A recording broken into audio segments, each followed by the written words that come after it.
sebaik-baik doa dan ucapan alhamdulillah, sebagaimana bersabda Rasulullah sallallahu alaihi wasallam, afdalud du'a alhamdulillahi rabbil alamin. Makanya diawali dengan suratul Fatihah dengan ucapan alhamdulillahi rabbil alamin. Kata alhamdulillah dalam keadaan senang maupun susah, sehat maupun sakit, bahagia maupun sedih, mampu mengucapkan alhamdulillah.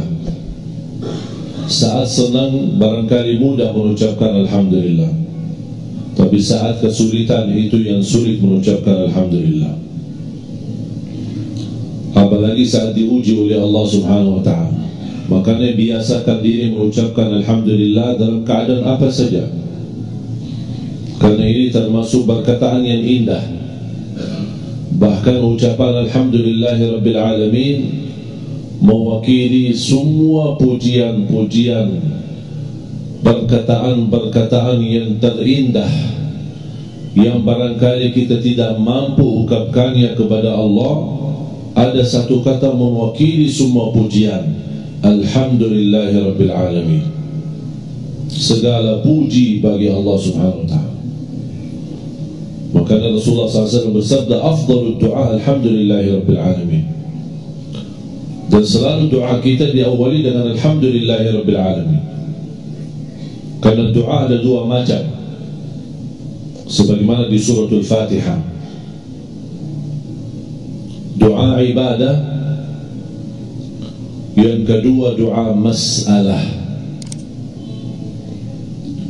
Doa ibadah yang isinya memuji Allah tapi tidak meminta apa-apa. Doa ibadah memuji Allah tapi tidak memohon sesuatu, isinya hanya pujian. Boleh memuji Allah dengan Asmaul Husna, menyebutkan keagungan dan kemuliaan Allah. Ya Allah, Ya Maha Rahman, Ya Rahim, Ya Hayyu, Ya Qayyum. Segala kenikmatan yang kami miliki itu milik-Mu ya Allah. Kami hamba yang tidak bisa apa-apa, lemah, fakir, dhaif, dan kita semua kembali kepadamu. Ini pujian. Kita tidak minta apa-apa. Itu disebutkan doa ibadah. Sama dengan contoh alhamdulillahi rabbil alamin, doa tetapi tidak ada permintaan di dalamnya. Yang kedua doa masalah. Apa itu doa masalah? Yang isinya memohon kepada Allah subhanahu wa ta'ala. Contoh, ihdinas siratal mustaqim. Ini doa, tapi disebutkan doa masalah karena kita ingin menunjukkan hajat kita, bersoal kepada Allah, memohon kepada Allah subhanahu wa ta'ala. Dan kesempurnaan doa diawali dengan doa ibadah, baru dilanjut dengan doa masalah. Itu lebih adab dan lebih sempurna. Jangan kalau kita berdoa langsung, ya Allah ampunilah saya, ya Allah mudahkan urusan saya. Mana pujiannya? Mana pujian? Mendahulukan doanya dengan pujian. Pujilah Allah subhanahu wa ta'ala. Ada orang awam berkata, mohon maaf, saya tidak ngerti bagaimana saya bisa puji Allah. Saya tidak hafal Asmaul Husna, saya tidak hafal perkataan-perkataan yang indah, saya tidak hafal perkataan yang agung yang layak kita ucapkan kepada Allah subhanahu wa ta'ala. Apakah ada kata yang bisa mencukupi semua pujian? Ada. Alhamdulillahi rabbil alamin. Sudah satu kata, boleh diulangi berkali-kali. Dan kita menunjukkan perasaan sebagai orang awam yang tidak mengerti bahasa yang sempurna saat kita berdoa. Alhamdulillahi rabbil alamin, Alhamdulillahi rabbil alamin, Alhamdulillahi rabbil alamin, Alhamdulillahi rabbil alamin. Baru kita masuk kepada doa masalah, memohon. Dan sebaik-baik permohonan yang kita ajukan kepada Allah sesudah doa ibadah, sesudah memuji Allah, sebaik-baik permohonan yang tertinggi permohonan, yang tersempurna permohonan, memohon hidayah. Ihdinas siratal mustaqim. Sebelum memohon ampunan, sebelum memohon rizki, sebelum memohon karunia keturunan, sebelum memohon anak saleh salihah, sebelum memohon hafal Quran, sebelum memohon bisa berangkat haji dan umrah, sebelum meminta apa-apa, pertama yang diminta ihdinas siratal mustaqim. Minta petunjuk pada jalan yang lurus.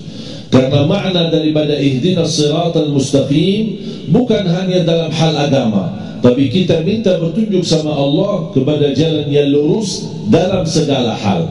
Jalan yang lurus dalam mencari nafkah dan rezeki, jalan yang lurus dalam mengurusi keluarga, jalan yang lurus dalam mendidik anak, jalan yang lurus mendapat rezeki yang halal, jalan yang lurus menuntut ilmu, jalan yang lurus dalam beribadah, jalan yang lurus dalam istiqamah, jalan yang lurus ikhlas, jalan yang lurus. Jadi semua urusan dunia akhirat termasuk di bawah kata ihdinas siratal mustaqim.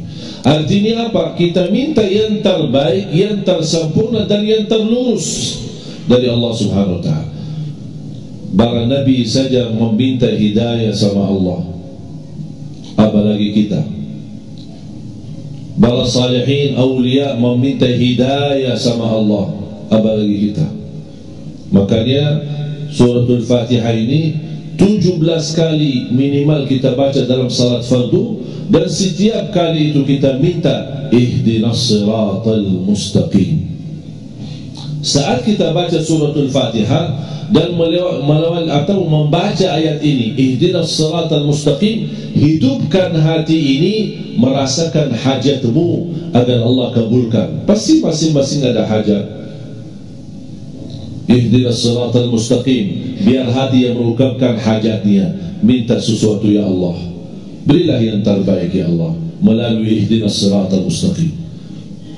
Bahkan suratul Fatihah ini bukan hanya dipakai untuk salat, bahkan bisa dipakai sebagai doa kita. Karena memang doa dari awal sampai akhir doa. Bagi orang awam yang tidak bisa berdoa, ada enggak ayat-ayat atau sesuatu yang mewakili doa kita? Ada suratul Fatihah mewakili doa kita. Orang awam tidak ngerti. Saya lagi sakit, tapi saya tidak mengerti doa. Boleh tidak saya baca Al-Fatihah untuk saya sembuh? Boleh baca Al-Fatihah untuk kesembuhan. Orang-orang yang sudah meninggal dunia, kita mendoakan, tapi saya tidak mengerti doa-doa seperti apa. Doa dengan membaca suratul Fatihah, Allah Subhanahu wa ta'ala berikan karunia dan rahmatnya untuk mereka. Walaupun ada berbeda pendapat apakah boleh membaca Al-Quran untuk pahalanya bagi orang yang sudah wafat, ini ada perbedaan pendapat antara ulama. Tapi selalu saya mengambil yang termudah untuk umat. Yang termudah ketika anda baca Al-Quran, begitu selesai bacaannya, anda doa, ya Allah, aku titipkan pahala bacaanku untuk orang tua saya. Sudah selesai. Karena tidak ada perbedaan soal doa bermanfaat untuk orang yang sudah meninggal. Tidak ada perbedaan. Doa untuk orang meninggal sudah disepakati oleh ulama bermanfaat. Makanya dibolehkan menjadi solusi dari perbedaan pendapat. Masalah baca Al-Quran untuk orang wafat, boleh kita di akhir ayat yang kita baca, ya Allah, aku titipkan pahala bacaanku untuk kedua orang tuaku. Itu kan doa. Aku titipkan pahala puasaku untuk kedua orang tuaku. Aku titipkan pahala tahajudku untuk kedua orang tuaku. Aku titipkan pahala sedekahku untuk kedua orang tuaku. Atau yang siapa yang kita mau sebutkan, guru kita, anak kita, siapa yang kita sayangi dan cintai, melalui doa kita seperti ini, insya Allah diterima di sisi Allah dan bermanfaat bagi orang yang sudah wafat. Suratul Fatihah, surah yang teragung di dalam Al-Quran. Ada surah yang paling agung, ada ayat yang paling agung. Surah yang paling agung suratul Fatihah. Ayat yang paling agung ayatul kursi. Suratul Fatihah 7 ayat. Bismillahirrahmanirrahim ayat 1. Makanya yang pendapat Bismillah itu ayat pertama, makanya mereka mengharuskan untuk dijahar. Jahar bismillahirrahmanirrahim. Ada pendapat tidak bismillahirrahmanirrahim ayat 1, tapi ayat 1 adalah alhamdulillahirabbil alamin. Berbeda pendapat. Ini ada, ini boleh, ini boleh. Adanya berbeda pendapat itu wajar Bapak Ibu. Tapi yang tidak sehat bermusuhan gara-gara perbedaan. Ini yang tidak boleh. Saya suka netral. Masuk masjid diminta jadi imam. Saya suka tanya, masjid ini biasa jahar? Ya, kami biasa jahar bismillah. Saya keraskan bismillah. Oh maaf, kami tidak biasa jahar bismillah. Ya, saya tidak jahar bismillah. Kami biasa kunut, saya kunut. Kami tidak kunut, saya tidak kunut. Yang penting salat. Tidak ada masjid saya masuk, oh maaf kami tidak salat. Tidak ada masjid itu. Ini hal yang berbedaan. Masalah bismillah, masalah keraskan suara, masalah kunut, masalah zikir habis salat, itu semua berbeda pendapat. Tidak ada disepakati oleh ulama. Tidak disepakati tidak boleh, tidak disepakati boleh. Ada yang bilang tidak boleh, ada yang bilang boleh. Dan masing-masing punya dasar. Tidak ada orang dengan otak sendiri boleh, dengan kemauan sendiri tidak boleh. Tidak, semua masing-masing ada dasar dan ijtihad. Kita sebagai orang awam, ya hormati. Mau ikut ini boleh, tapi jangan, kalau mau ikut A, jangan memusuhi B. Kalau suka sama B, jangan benci sama A. Dan ini yang menjadi persoalan di tengah umat. Anda boleh menyampaikan pendapatmu, tapi Anda tidak boleh menyalahkan orang lain. Itu bukan hakmu. Yang boleh berkata kita sesat atau benar Allah Subhanahu wa taala, bukan kita yang hukum orang. Oh saya yang benar, maaf kalian sesat. Tahu enggak arti kata sesat? Berarti kalau dihukum seorang dia sesat, berarti dia masuk neraka. Dan tidak hak kita untuk menentukan siapa yang ahli neraka dan siapa yang ahli surga. Itu hak Allah Subhanahu wa ta'ala. Tapi dengan cara baik sangka, bukan buruk sangka. Ketika kita melihat ada seseorang yang berbeda dengan pemahaman kita, jangan suudzon. Tapi kita berkata, oh barangkali saya masih awam, belum tahu ilmunya. Sudah selesai masalah. Ribut kita setiap ada sesuatu pasti ribut. Masuk Ramadan ribut isbat. Tarawih kita ribut 23 atau 11. Salat subuh kita ribut, baki kunut atau tidak baki kunut. Ribut bismillah, ribut habis salat zikir atau tidak. Sampai ribut kita salaman, mau salaman apa ini? Sudah ada contoh ini. Sering itu aja yang ribut. Selalu ada masalah. Makanya umat ini tidak bisa bersatu. Antum fikir di zaman sahabat tidak ada perbedaan? Ada perbedaan di zaman sahabat, tapi tidak pernah ribut sahabat Rasulullah SAW. Sedangkan ada guru mereka Nabi Muhammad masih hidup di waktu itu. Gurunya masih hidup. Mereka di zaman wahyu, yang betul-betul faham bahasa wahyu, yang faham isi Al-Quran, faham berita Rasul, tapi terjadi perbedaan di antara mereka. Ijtihad. Dan Rasulullah SAW tidak pernah menyalahkan salah satu di antara mereka. Selama dia ijtihad, dia tidak disalahkan.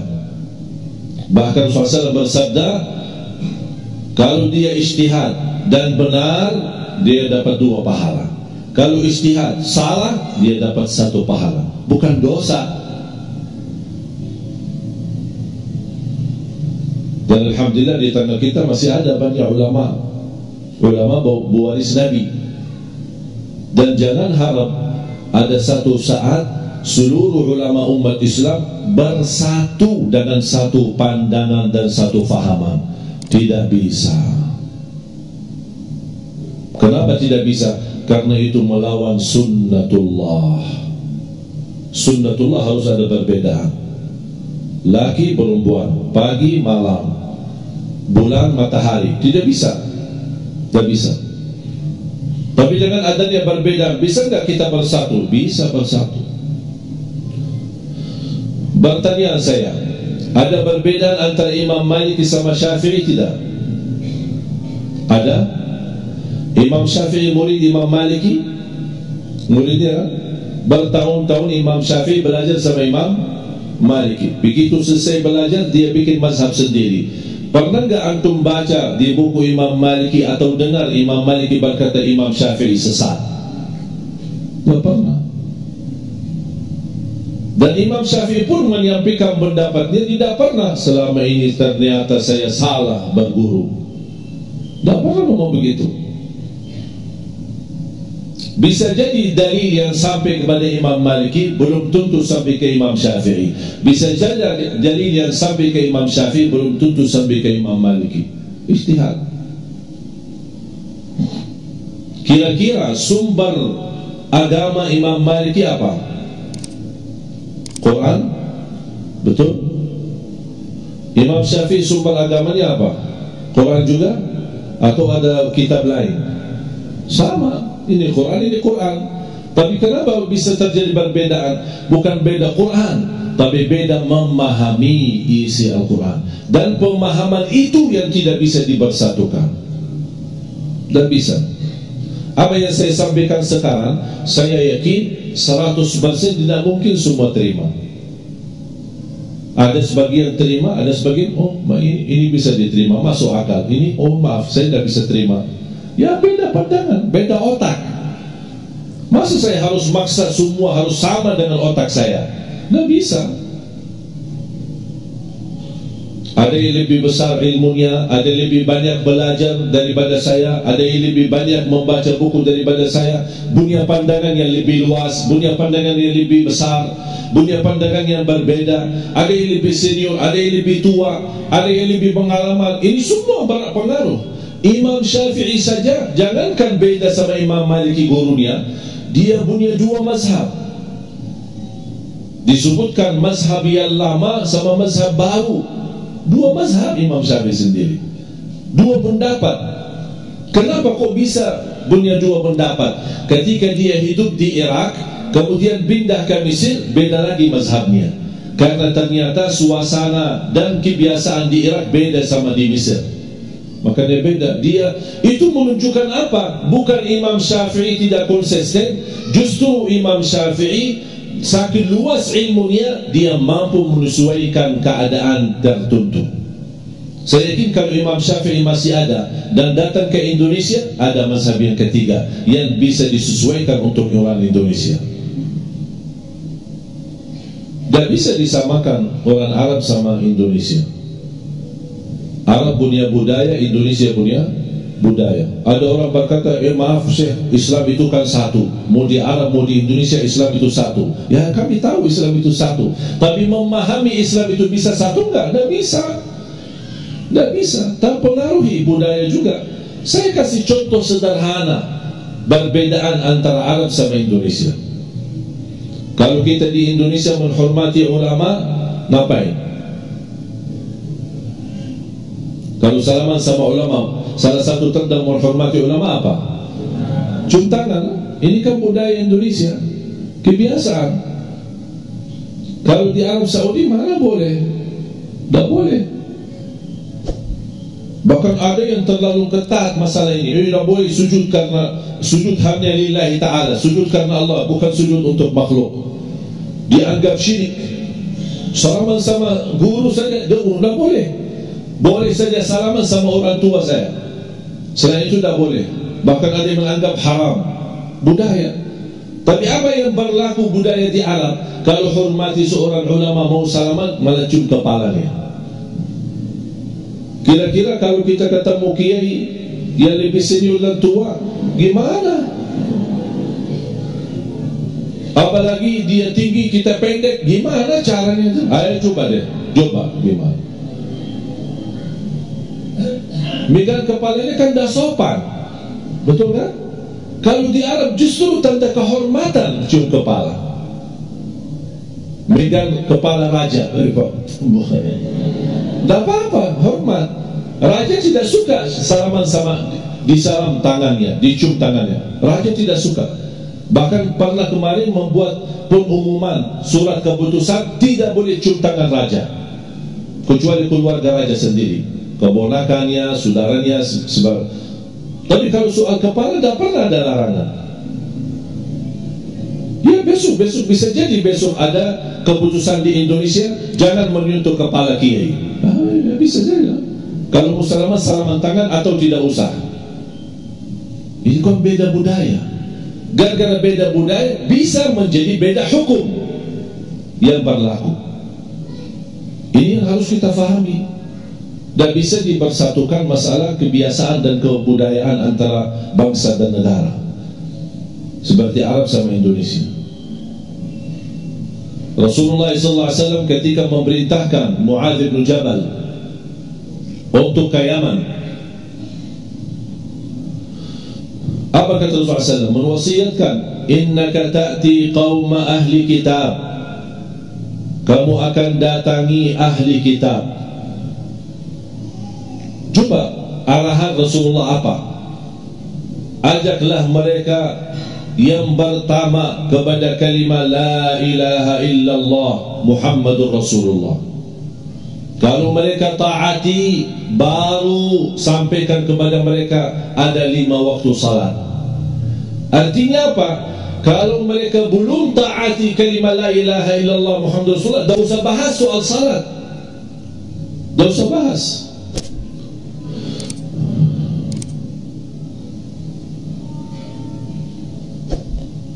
Ada satu hadis yang indah yang diriwayatkan Imam Tirmizi, ada juga sebagian diriwayatkan Imam Muslim.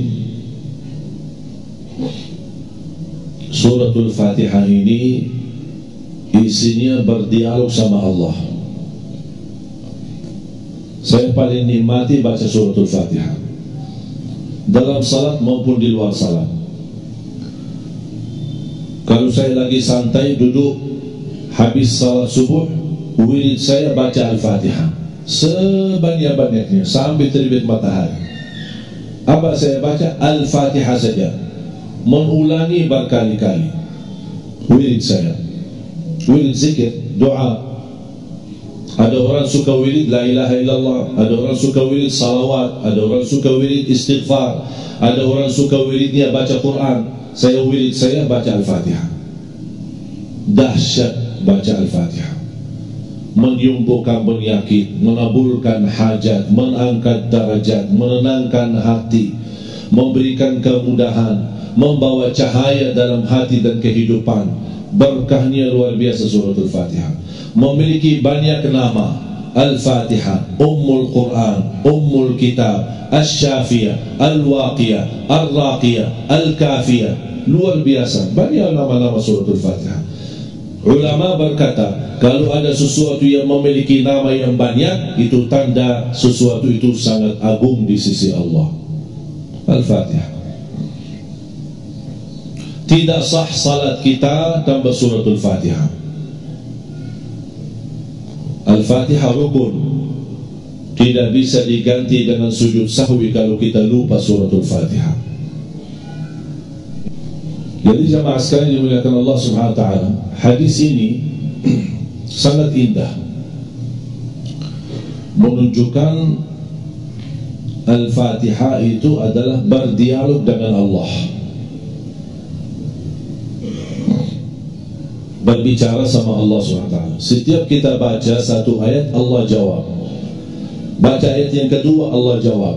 Makanya saya suka kalau baca Al-Fatihah, saya baca Al-Fatihah dengan tenang, pelan-pelan, dan tidak menyambung ayatnya. Satu ayat berhenti, satu ayat berhenti, satu ayat berhenti. Itu sunnahnya, dan itu cara bacaan Nabi Muhammad SAW di dalam salat maupun di luar salat. Jangan disambungkan, apalagi kita salat tarawih. Kan di Indonesia kan biasa-biasa sambungkan satu nafas. Wadhalin, amin. Aku heran kenapa ini harus cepat tarawih di Indonesia. Kenapa? Aku heran itu. Jangan-jangan ada lomba-lomba siapa yang selesai cepat dapat juara 1 ya? Ada ya? Saya belum pernah dengar, tapi heran aku, itu aja. Saya sampai sekarang belum ketemu alasannya apa. Saya pernah masuk satu musalla tarawih, salat tarawih di salah satu kampung. Bas imamnya masuk, Allahu Akbar. Saya subhanallah, Masya Allah, ini nampaknya tumanina banget. Begitu kita baca iftitah, Bismillahirrahmanirrahim, Astaghfirullahaladzim, saya kaget. Ini baru nikmat, kenapa kok cepat Al-Fatihahnya? Padahal baru tenang. Begitu saya waladhdallin, amin, Bismillahirrahmanirrahim, saya tidak mengerti dan memahami isi bacaannya kecuali pas dia Naim Alhaakumut Takatsur itu. Belum lagi rukuk sujud, Allahu Akbar, kejar-kejaran sama imam. Di samping saya ada seorang bapak waktu itu, kasihan usia mungkin 80, 90. Tahulah malum bapak-bapak kan, ya Allah husnul khatimah. Ya jalannya pelan-pelan, gerakannya pelan-pelan, sudah tua, tidak ada fisik. Imam rukuk, beliau sudah mau rukuk. Begitu belum sampai rukuk, imam sudah sami Allahu liman hamidah. Bapak dah jadi rukuk, berdiri lagi. Aku, Pak, ini dah rukuk bapak. Saya bingung. Pas imam sujud, bapak kan pelan-pelan mau sujud. Imam sudah selesai 2 kali sujud, sudah naik rakaat kedua, bapak belum sampai sujud. Akhirnya dah jadi, berdiri lagi. Astagfirullah, ini dah bagi rukuk, dah bagi sujud. Pas di rakaat yang kedua, saya megang tangannya, Pak kita pulang aja deh. Capek. Sebagaimana Al-Fatihah itu rukun dalam salat, tumakninah rukun dalam salat. Tidak sah salat seorang tanpa tumakninah. Mau salat 11, mau salat 23, mau salat 2 rakaat pun, yang penting tumakninah. Tidak masalah baca pendek ayatnya, pendek-pendek, surah-surah yang pendek sebagaimana biasa di Indonesia, tidak apa-apa, asal tenang, tumakninah. Karena bacaan imam yang benar, bacaan imam yang tenang akan menjadi pelajaran bagi makmum. 30 malam kita baca, mendengar bacaan imam yang bagus, indah suara, jelas bacaannya, sempurna tajwidnya, orang awam yang tidak bisa baca sama sekali bakal bisa baca. Kalau setiap hari dengar bacaan yang pelan, bacaan yang tenang. Makanya jemaah sekalian, saya harap bukan masalah jumlah rakaatnya, tapi cara salatnya itu yang harus diperbaiki. Sama dengan seorang sahabat ketika di masjid Rasul lagi duduk, datang tahiyatul masjid. Selesai tahiyatul masjid, dia menghadap Rasul dan salaman. Rasul tidak jawab salamannya. Salli fa innaka lam tusalli, salat dulu karena kamu belum salat. Kaget orangnya, padahal sudah salat. Salat lagi, habis selesai datang, dia salaman, Rasul tidak menjawab. Salli fa innaka lam tusalli, salat dulu. Tapi Rasul menganggap dia belum salat sampai 3 kali. Pas yang ketiganya, kata orang itu, ya Rasulullah mohon maaf, saya tidak tahu selain ini. Baru Rasul beritahu, idza qumta faqum mutma'inna, kalau berdiri, berdiri yang tenang. Wa idza kabbarta fakabbir mutma'inna, kalau takbir, takbir yang tenang. Wa idza qara'ta faqra' mutma'inna, kalau baca, baca yang tenang. Wa idza raka'ta farka' mutma'inna, ruku' tuma'na, tenang, tumanina, terus terbawa dalam salatnya. Itu yang akan mendatangkan khusyuk. Semakin sempurna tumaninahnya, khusyuk datang sendiri. Allah tidak perintahkan salat khusyuk, tapi yang diperintahkan salat tumaninah. Karena tumaninah rukun, khusyuk bukan rukun. Ketika kita bisa tumaninah dalam salat, gerakannya santai, nikmat, akan datang khusyuk sendiri.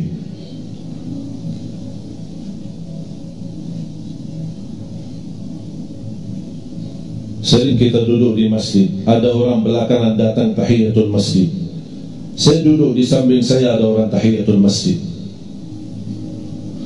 Yang aku heran, bisa dia sambil jalan dia zikir, Allahu Akbar rukuk, Belum sampai ke rukunya, subhanallah, subhanallah, sami'allah. Pas sujud, Allahu akbar, subhanallah, subhanallah. Dia belum sampai ke sujud sudah subhanallah. Makanya pas dia sampai sujud, suntuk sebentar langsung Allahu akbar lagi. Begitu selesai, ya Allah mohon diterima. Apaan yang diterima? Aku heran nih, kenapa kita salat 2 rakaat tak sampai 10 menit, tapi begitu caranya, wallahi kita malu sama Allah. Fantas bersabda Rasulullah, ada seorang salat 60 tahun salat, tapi tidak ada satu pun diterima di sisi Allah. Apakah kira-kira mau Bapak Ibu 60 tahun melaksanakan salat istiqamah, tapi tidak ada satu pun yang diterima? Mau gak kita? Na'udzubillah min zalik. Nikmati salat. Salat itu tali hubungan kita sama Allah. Kalau terputus tali itu, tidak ada ibadah yang lain yang bisa nyambung. Bukan hanya tiang agama, tapi makanya perintah salat Allah suruh Nabi Muhammad datang. Allah tidak turunkan lewat wahyu. Semua perintah agama lewat wahyu, kecuali salat. Nabi Muhammad harus naik, karena ini perintah yang agung dan harus dia bertemu Allah langsung untuk menerima perintah itu. Allah ingin menunjukkan kepada kita, karena untuk beribadah salat itu tidak ada penantara antara kita sama Allah. Ibadah salat langsung sama Allah. Zakat bisa lewat penantara, titip zakat ke masjid, orang masjid yang antarkan zakatnya. Bisa kita titip ke yayasan, yayasan antar sedekah kita. Tapi salat itu tidak bisa mewakili. Zakat, ada umrah badal, ada haji badal, ada salat badal, tidak ada salat badal.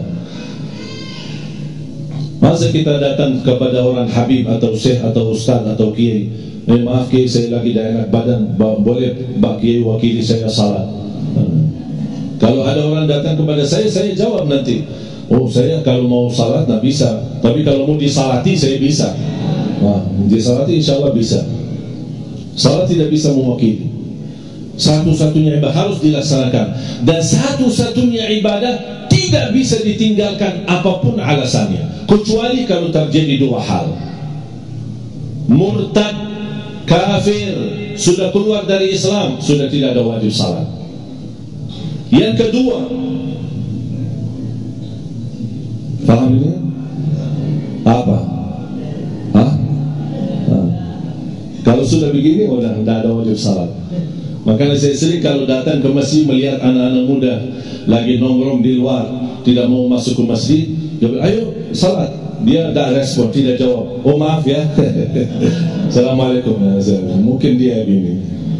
Ya, yang begini ya, tidak perlu diajak, karena sudah begini. Salat itu tidak bisa ditinggal. Puasa boleh ditinggal? Boleh, kalau lagi sakit, musafir. Haji boleh tidak haji? Ada orang muslim tidak haji? Ada, belum mampu. Ada orang muslim tidak zakat? Ada, dia miskin, malah justru terima zakat. Tapi tidak ada orang muslim tidak salat semestinya. Makanya tahun 400 Hijriah ada pertemuan ulama di Maroko, ulama agama, membuat satu buku fikih untuk membantu umat supaya mereka bisa memahami agama dengan cara sederhana. Di dalam buku fikih ini yang dibahas oleh ulama ada salah satunya bagaimana hukumnya orang yang tidak salat. Apa yang harus kita tuliskan dalam buku ini? Ulama bingung menjawab. Dianggap ini persoalan yang kemungkinan susah terjadi. Itu menurut ulama dulu. Kemungkinan susah terjadi, makanya kami tidak berani memberikan hukum dan penjelasan, karena tidak masuk akal ada orang muslim tidak salat. Ini zaman tahun 400 Hijriah. Dianggap zaman dulu ulama itu aneh, tidak masuk akal ada orang muslim tidak salat. Makanya mereka tidak berani tulis hukum bagaimana hukum orang yang tidak salat. Tidak berani, karena itu sesuatu yang tidak bisa terjadi. Bagaimana kalau mereka ada di zaman sekarang? Banyak orang muslim tidak salat sama sekali, tidak salat Jumat, tidak salat sama sekali. Na'udzubillah min zalik. Makanya kita harus tahu salat itu satu-satunya ibadah yang tidak bisa ditinggalkan, tidak bisa berdiri, duduk. Tidak bisa duduk, berbaring. Tidak bisa wudu, tayamum. Tidak bisa menghadap kiblat ke mana saja. Dalam keadaan perang menghadapi musuh, tetap ada salat, namanya salat khauf. Ada cara, tata caranya melaksanakan, tapi tidak ada alasan meninggalkan salatnya. Hatta dalam keadaan sakit, parah, kotor, tidak bisa apa-apa, tidak bisa bergerak, tidak bisa tayamum, niat dan tetap salat. Ada jamaah kasar, tidak bisa karena sakit, boleh jamaah. Musafir, jamaah dan kasar. Kadang boleh jamaah, kadang tak boleh kasar. Kadang boleh kasar, tidak boleh jamaah. Kadang boleh jamaah dan kasar. Semua diberikan keringanan untuk tetap melaksanakan salat. Tidak ada alasan tinggalkan salat. Dan salah satu keindahan dalam salat melalui suratul Fatihah, berdialog sama Allah. Qala Allah Azza wa Jalla, hadis Abu Hurairah radhiyallahu anhu, Rasulullah SAW bersabda, Allah berfirman, hadis qudsi, qasamtu salata baini wa baina 'abdi nisfain. Aku telah membagikan salat menjadi dua bagian. Yang dimaksud kata salat di dalam hadis ini adalah suratul Fatihah. Salah satu nama suratul Fatihah As-Salah. Salah satu nama suratul Fatihah As-Salah. Kenapa dinamakan As-Salah? Karena tidak sah salat kita tanpa surat Al-Fatihah. Kata Allah di hadis qudsi, qasamtu salata baini wa baina 'abdi nisfain. Aku telah membagikan salat antaraku dan hambaku menjadi dua bagian. Fa idza qara'a 'abdi alhamdulillahi rabbil alamin.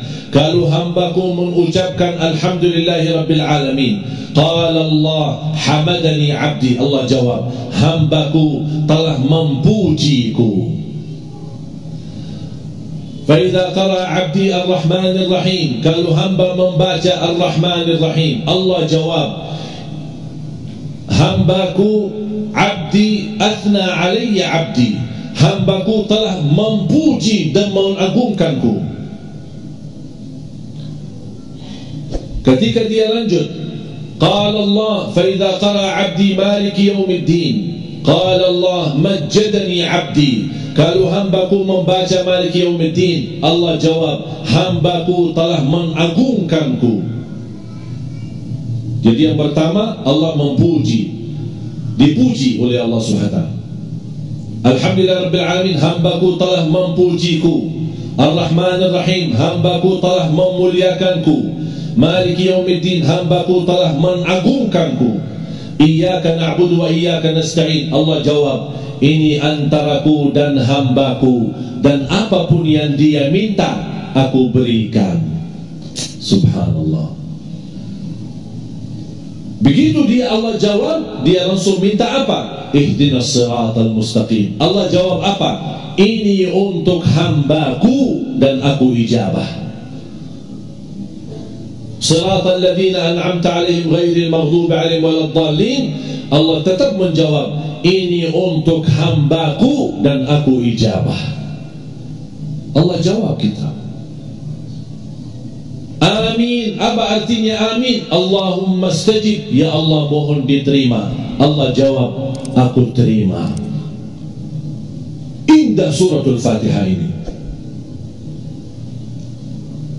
Saya paling nikmati dalam salat sunnah maupun salat fardu, seindah-indah baca yang selama walaupun penghafal Al-Quran, tapi seindah bacaan yang bisa dirasakan berdialog dengan Allah, itu suratul Fatihah. Wallahi nikmat. Makanya mudah-mudahan melalui suratul Fatihah ini, mudah-mudahan kita bisa istiqamah, mempelajari, menghayati, memahami, dan kita selalu memohon kepada Allah Subhanahu wa taala. Termasuk anak-anak kita, saat kita melihat anak kita tidur, bacakan. Seperti adik saya ini. Saya ingat di masa adik saya yang kecil, saya akhiri cerita ini. Di usia adik saya waktu itu 5 tahun. Tiba-tiba pas saya lagi di kamar, lagi banyak tulisan dan belajar, masih waktu itu saya masih sekolah. Tiba-tiba adik saya ini, namanya anak-anak, suka main-main, loncat sini, loncat sana. Saya merasa terganggu. Saya minta, ayo kamu diam, atau kamu ke sana keluar. Maksudnya rumah kan besar, pergilah sana, main-main di sana. Kenapa harus main di sini? Tetap tidak mau. Tiba-tiba pas saya lagi sibuk, kok tidak ada suara, kehilangan suara. Pas saya lihat ke belakang, dia lagi di atas tempat tidurnya, kasurnya, tapi megang perutnya lagi sakit.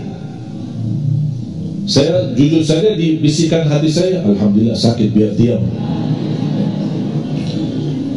Dari tadi terganggu, tapi tiba-tiba loncat lagi. Astagfirullahaladzim, katanya barusan sakit, kenapa loncat lagi? Apa kata beliau? Ini buat usia 5 tahun. Kata beliau, saya taruh tangan kanan di atas perutku, saya baca Al-Fatihah 3 kali, sembuh. Memang kami dari kecil dibiasakan, sakit gigi, sakit kepala, sakit mata, sakit perut, sakit kaki, sakit apa saja, taruh tangan yang kanan di tempat sakitnya, baca Al-Fatihah, insya-Allah sembuh. Biasakan anak-anak kita. Ada juga zikir dan doa yang lain. Mudah-mudahan insya-Allah dengan berkahnya suratul Fatihah kita bisa diberikan karunia Allah istiqamah Islam iman sampai akhir hayat. Diberikan karunia Allah keturunan penghafal Al-Quran. Diberikan karunia oleh Allah SWT keturunan akhlaqul Quran, para pencinta Al-Quran yang membanggakan kita di hadapan Allah hari kiamat.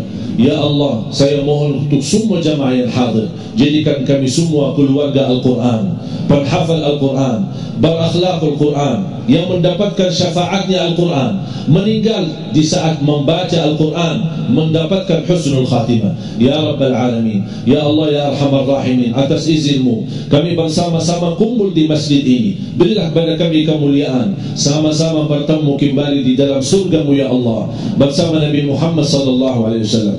Ya Allah, aku mohon untuk semua jamaah yang hadir, selepas majlis ini masing-masing pulang sudah diampuni segala dosanya, disucikan hatinya, dibersihkan jiwanya,